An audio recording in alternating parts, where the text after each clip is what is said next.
Hey guys, today we're covering comprehensive roll catch timings from basic to advanced, all explained so that you can still show it to your friend who's never tried PvP. Since with the upcoming DLC comes a big opportunity to grow the PvP community. I will be showing you real-world demonstrations, backed up by a comprehensive chart of startup frames to perfectly align your timings. With this resource, available in the description, you can calculate for yourself exactly when and how to attack for your own builds in any scenario. We'll very quickly cover the basics, then test attack timings in 3 major scenarios. Reaction. You see your opponent start to roll. Reactive. You see your opponent wind up and attack. And anticipation. You know your opponent is imminently likely to roll. Then, we will put everything together to derive timings for many situations, such as chain roll catching, when to release a charged R2, and much more. Let's quickly cover the basics.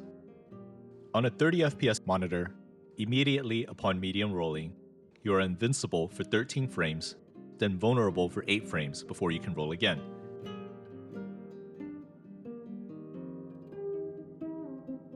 A list of other things you can do is shown here, link in the description. The later the frame, the later you can do something like move or guard after a roll. A light roll has the same invulnerability frames, or iframes, but moves you 20% farther, which gets you out of the range of most follow-up attacks. You can also attack 2 frames faster out of a light roll compared to a medium roll, which is the difference between a hammer and a great hammer R1. Heavy rolling is bad. Now, let's get into the fun stuff. In the first scenario, you're reacting to the defender rolling. Let's build our graph so you can see what's happening. We only need to do this once. First, here's a roll. The green represents iframes, and the red, vulnerability frames. Next is a generic attack. Yellow indicates wind up, and red indicates the active attack frames. Let's call this grouping the attack check.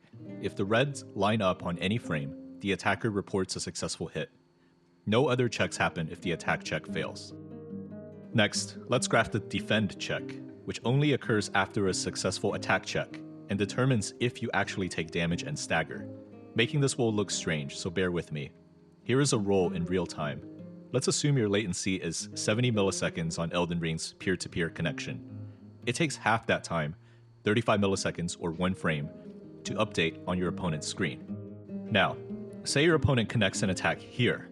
On frame 14, their game says, ask the defender if they are in iframes. At that moment, you are already on frame 15. And 1 frame after that, your game asks on frame 16, hey, are you in iframes? Let's line up the check frames, and we have our baseline. I did my testing on 2 sub-40 ping connections, so let's add another gradient to represent lower latency. For testing, we generally want to hold how things appear on the attacker's screen as real time, as the attack check must succeed for any other checks to happen. Summing everything up, an attacker checks in real time for a hit, then the defender confirms that hit after a delay based on latency.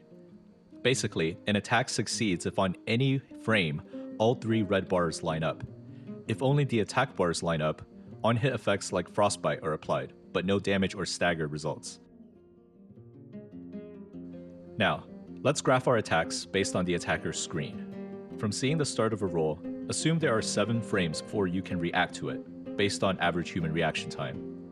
Right after that, we add in the startup frames for weapons, and we have our graph. Note here that not all weapons have the same windup. What's most important are the frames. Whew. Now all the technical stuff is out of the way for the entire video, and we can finally dig into the fun stuff. If this graph is accurate, when we the attacker see a roll starting on our screen, we should be able to easily roll catch it by attacking with a dagger immediately. And sure enough, the test confirmed this exactly. I could consistently catch with a dagger, and very occasionally with a torch. In the second scenario, the defender reacts to an attack as soon as they see it, basically simulating a panic roll. Here, the unreactable frames are on the defender's side, as they see the attack, but cannot yet react. There's a couple of gaps, because there is a delay before the defender sees the attack, and another delay before the attacker sees the roll. This chart also has 2 separate gradients, The bottom is closer to a real-world panic roll, since most people won't roll an attack on the first frame, in part because attack startup animations are more obscure. It also takes longer to input a roll, as it happens on release. After a lot of tests, here's how the chart aligned. I could reaction dodge a two-handed dagger R1 if I was really paying attention, and everything else easily. We also see that both Impaling Thrust and Piercing Fang and Giant Hunt will always connect to a panic roll that starts a little late, despite having a 7-frame startup difference. This must have been an intentional decision by FromSoft, and strengthens my confidence in this model. The last scenario represents the most practical: anticipation. You swing your weapon at the exact time you expect to see an opponent start to roll on your screen. This chart has reaction time taken out entirely, and we can see that if you start an R1 swing around the time when your opponent starts to roll on your screen, you can roll catch with most R1s. Now that we're done with all the testing, let's first analyze why thrusting weapons are so good at roll catching. Remember how weapons have 3 attack frames? On most weapons, those active frames are typically spread out in an arc, while on thrusting weapons, all 3 frames are held out in front of you, like a red-hot poker. Oh, and many thrusting attacks actually have 4 active attack frames, like the thrusting sword running R1 and the claymore R2. I think the Carrion Piercer might actually hang for a full 8 frames in the air. I'll talk more about chain roll catching with the halberd and substitute weapons in a later section. Now, let's put together everything that we've learned. First, reaction. If you see your opponent start to roll on your screen, you can roll catch with a very fast weapon like a dagger R1. That's pretty unlikely because they'll need to roll right next to you. However, on a good connection, we also see that if you are already holding an R2, the release animation comes out fast enough that you can reaction catch pretty easily with a straight sword, and if you're quick, with a claymore, Zweihander, and curved sword. Alternatively, try starting a Piercing Fang or Giant Hunt the moment you see a roll on your screen to catch on the second roll. For reactive rolls, where the defender sees you wind up and panics, Impaling Thrust, Piercing Fang, and Giant Hunt have ideal startup frames. A lot of weapons also have a slow enough R2, including the startup, to fall within that window. Anticipation is the most practical, so we'll break this down into multiple sections.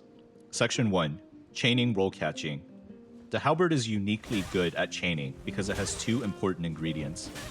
It is a thrust attack, yes, but most importantly, it has a long hit stun, and the running R1 allows movement earlier than the other weapons with that same hit stun. Axes have the exact same number of startup frames, and about the same movement recovery, but have a weak hit stun. A Reaper has good hit stun, but takes much longer to move after swinging. That's why the halberd is unmatched in catching panic rolls. Now, we can get around low hit stun weapons by using the running R2 instead. The timing is much tighter than a halberd, but here's some weapons that it works on.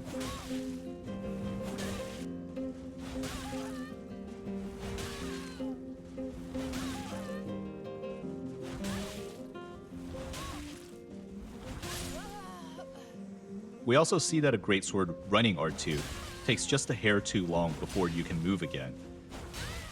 But you can instead roll catch with a slightly charged standing R2 if they are close. Section 2, Standing R1s and Running Attacks. We can see clearly that if you press R1 exactly when you expect to see an opponent roll on your screen, you can catch with basically any weapon. To hit that sweet spot, you'll want to swing colossal weapons slightly before they roll, and faster weapons right on startup. That same timing applies to every follow-up hit as well. Just remember the last one usually comes out the slowest. Running R1s have very similar timing to standing, just start them a hair earlier. Opponents are much more likely to panic roll running attacks, and for that reason, a lot of running R2s also connect very well if you start a few frames before you expect to see your opponent roll. Final section, Charged Attacks. Charged attacks were a real pain in the butt to map out, since the startup varies greatly by weapon class. They can be as long as 16 frames or as short as 3. That minimum startup is represented by brown. The longer you hold in R2, the longer the brown bars. Here, we can see that the fist and dagger R2s are fast enough to go through the entire animation and still connect, if you start them right when a roll happens on your screen. Once we account for only the release animation, however, we see that most weapons fall in the sweet spot, with only minor adjustments necessary. Basically, for most weapons, the optimal time to release your R2 is right around when the opponent starts to roll on your screen. For weapons with a faster release, like the Claymore and Zweihander, you'll want to hold them just a hair longer for optimal timing. Okay, that was a lot of information. I hope this graph provides you with a resource to look over and really understand what's happening behind the scenes in any build you might be considering. You can edit it yourself to adjust for your own weapons, combos, and reaction times, and make up your own unique timings. I'm sure I made some mistakes, as there were a lot of inputs, so please let me know, and I'll update the graphs and issue any corrections in the description. If you want a really good deep dive into how lag affects iframes, I recommend Amir's breakdown for Dark Souls. That was the video that inspired this one, and I'll put it in the description. Until next time, I'll see you in the arena.